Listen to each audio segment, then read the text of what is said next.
It's a big day here for Blue White Illustrated on YouTube. We are going to the transfer portal, and I have got the experts in basketball. Yes, Penn State landed a transfer in football earlier this week, but the portal is hot, ladies and gentlemen.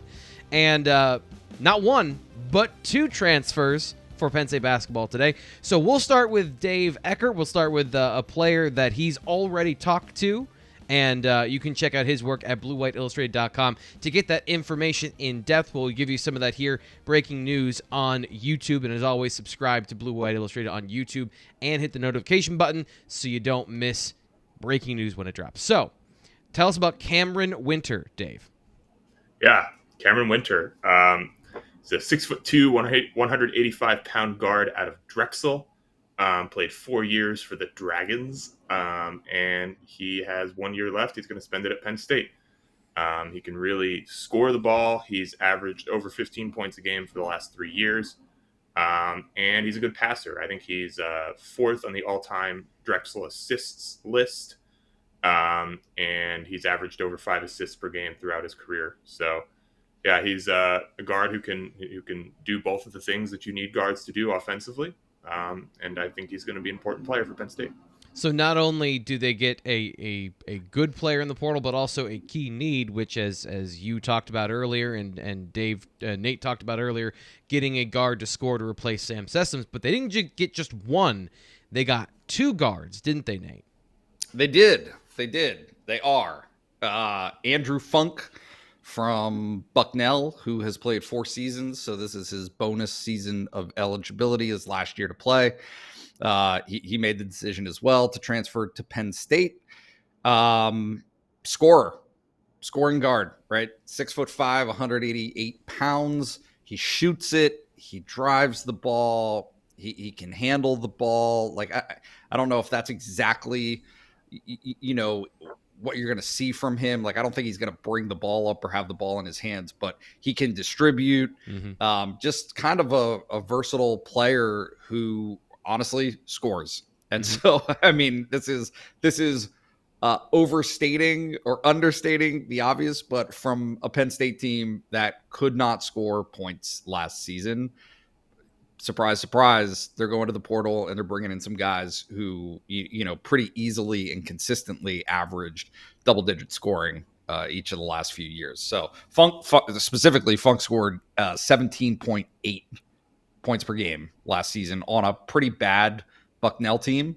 But, I don't know if it's I don't know exactly what the expectations will be for him. I think it might vary a little bit through the course of the season, but he's a guy who certainly they're happy about bringing into the program. So two guys, guards that can score, and both with size and length. 6'5" stands out at that guard position. So some versatility in the backcourt as well. Now, Dave, we talked a little bit about the profile for Camren Wynter. What is he as a shooter? Because Dave, I'm getting my names mixed up today. Nate mentioned this all last season when we would talk about this on the BWI live show. The shots are open. They just need to be able to hit them. So from a shooting perspective, did they find a guy in Camren Wynter? So he averaged about 43% from the field total last year. But if we're once you kind of zero in on the 3-point line, it becomes a little bit more interesting because throughout his career, he was anywhere from a pretty good to an excellent 3-point shooter. He shot 41.5% two seasons ago, but last year that went down to 27.8. So that, I think, is kind of a key area, right? Like, which of those two is Penn State going to get? I don't think they need him to shoot 41%, but they probably need that to go up from 27.8. So that's something to keep an eye on for sure.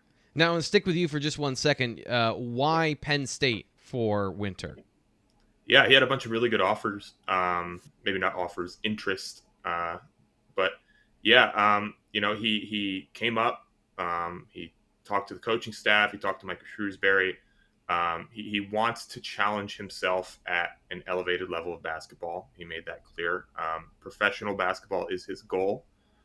So he wants to play in the Big Ten to get ready for that, basically.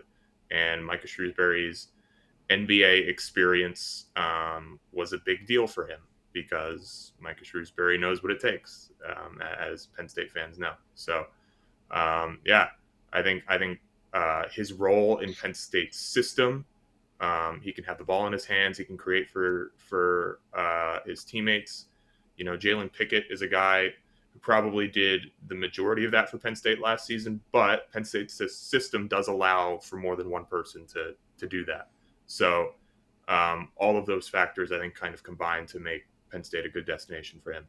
So, Nate, then with everything kind of in the aggregate here of Jalen Pickett, Miles Dredd's coming back, what do you think of the backcourt for the Nittany Lions? And has this, I know it's first impression, has this recalibrated some of your thoughts about Penn State's competability next season? Competitiveness? Competitiveness is the word. Yeah. This is like my 12th video of the week. So I'm halfway to a whiskey sour at this point. It's Thursday. I'm sorry. I shouldn't have said that. No, it's fair. It's good. It's like there is no question that Penn State's outlook for next year is considerably improved today over what it was yesterday. Mm-hmm. And certainly they still need to add a forward, right? Yep. Everybody knows this. I won't belabor the point, but I think what it does, the overwhelming, right, like key to all of this is they add experience for a roster that is going to have two extremes, right? You've got 5 true freshmen coming in with the class of 2022, of which there's talent, okay?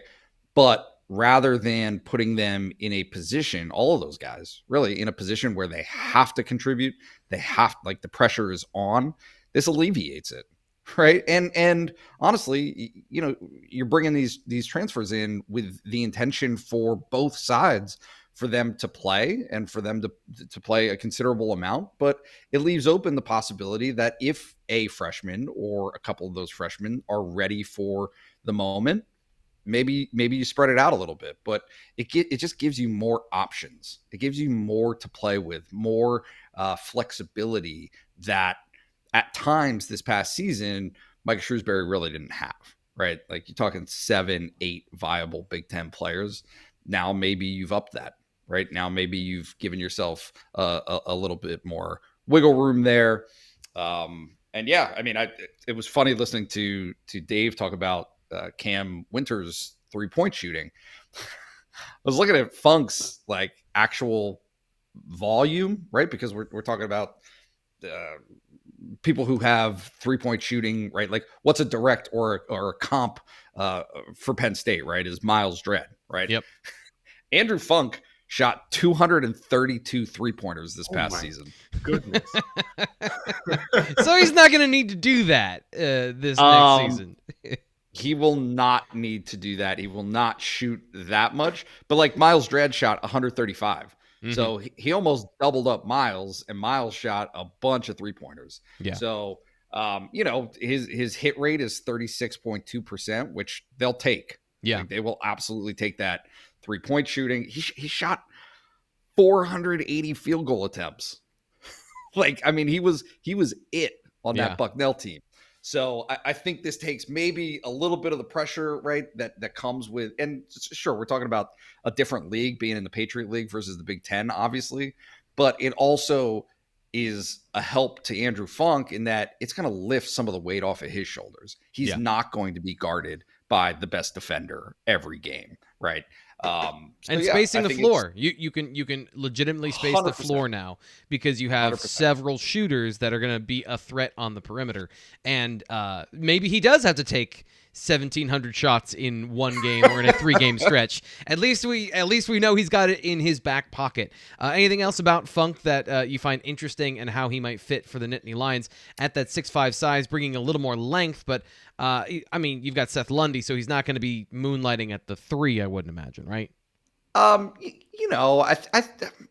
This is positionless basketball. That's kind of the core of Micah Shrewsbury. I think one thing that I noted, Dave brought it to my attention, the caveat here, but he's a decent rebounder.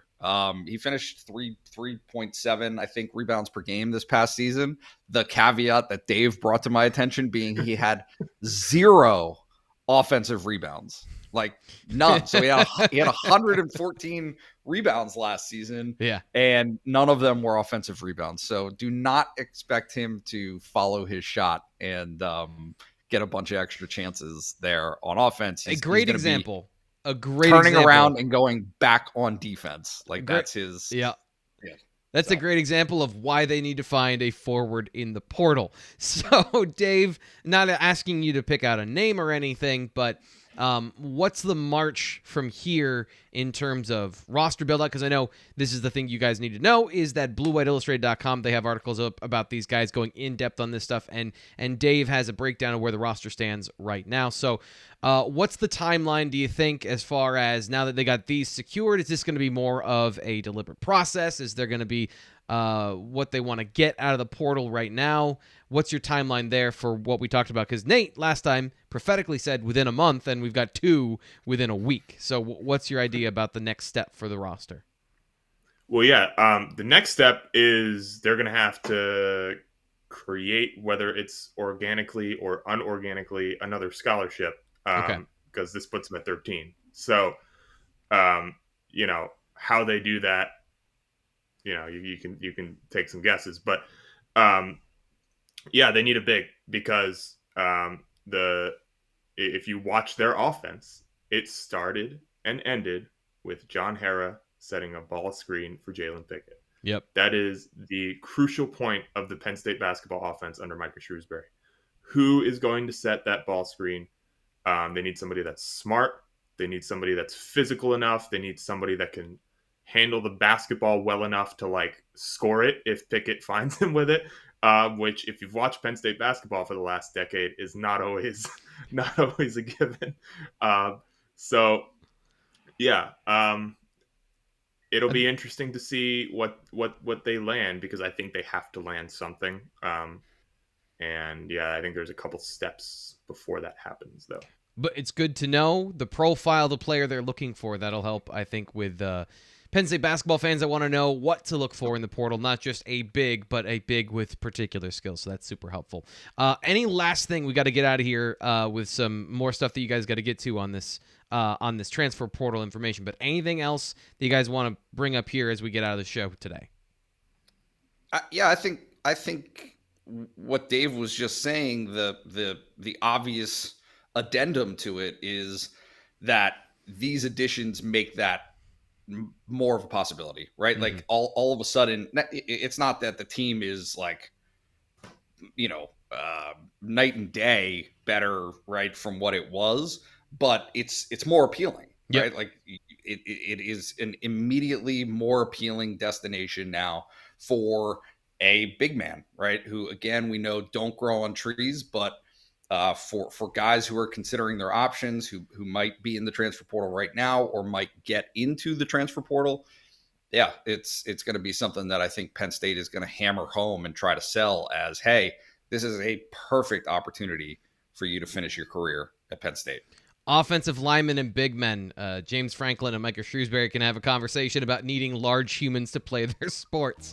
And if any of that happens in the transfer portal with the Nittany Lions this summer, you can find that information here. BWI breaking news coming anytime that we have information like this to share with you. So subscribe and hit the notification button so that you get a notification of when news drops. For Nate Bauer and Dave Eckert doing a great job covering all this stuff, I'm Thomas Frank Carr. We'll talk to you next time news breaks here on Blue White Illustrated.